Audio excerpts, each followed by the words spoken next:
The joy of the Lord is our strength as we inch closer to Easter. We are still talking about transformation, and today we are again looking at Romans chapter 12, verse 1 and 2. Therefore, I urge you, brothers and sisters, in view of God's mercy, to offer your bodies as a living sacrifice, holy and pleasing to God. This is your true and proper worship.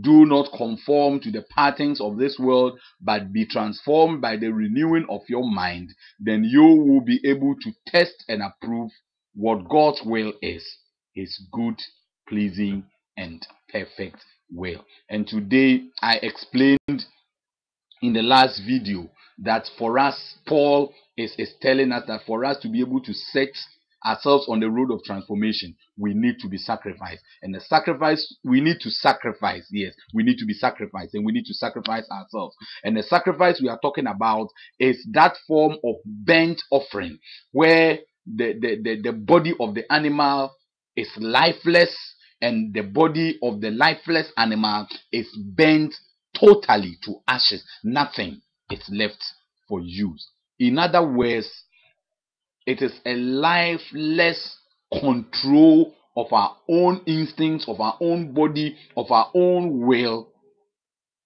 and which leads us to a life of transformation, a life of newness, a life of renewal. Hallelujah. So Paul says that offer your bodies as living sacrifice. You know, it's a contrast, isn't it? A sacrifice that is living. I have already explained to you that this sacrifice is about a burnt offering, a total lifeless body that is burnt into ashes. So the first point is that when you offer your body as a sacrifice to God, you are a burnt offering, lifeless, not in control, and God and you are, everything in you is burnt into ashes. In other words, the negative things, the things that you love most that do not please God, the characters and the behaviors and the mannerisms and the actions that do not bring you closer to God are burnt into ashes, and you are renewed to become a new creation unto God. But Paul says that this lifeless sacrifice is living.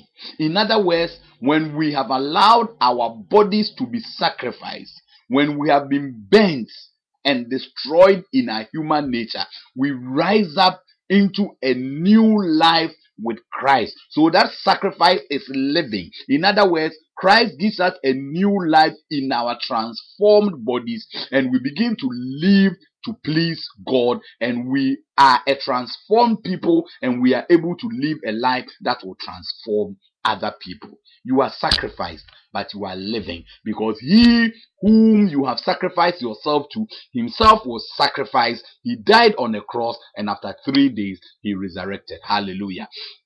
So in other words, Paul is saying that when we surrender our will, when we surrender our desires, when we surrender our joys to God, we do not become weaklings, we do not become lifeless as we are not in control, as there is nothing good in us, but we become full of life in the new status that Christ has given to us. And that life resonates and vibrates newness to the world, to our families, and to our marriages. So what are we sacrificing? We are sacrificing our will, the human will, which will love to do things that God does not want.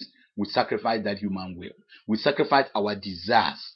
We sacrifice the things of the world around us. We sacrifice our human nature. We sacrifice the negative things around us. We sacrifice the world and all its offers, the tantalizing offers that the world gives to us. The hymn says, were the whole nature mine, it was an offering far too small. Love so amazing, so divine, demand my soul, my life, my all.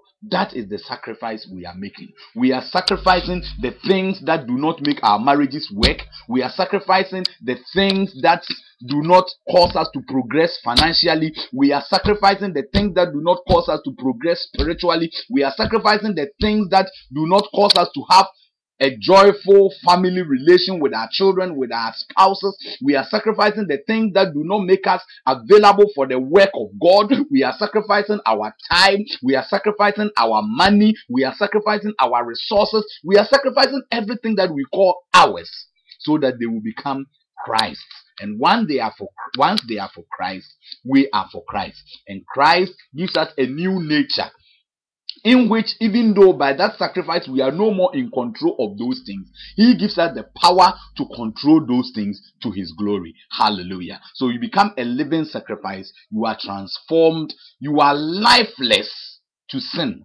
You are lifeless to the world. You are lifeless to everything that made you unable to be transformed. But you are alive to righteousness. You are alive to Christ.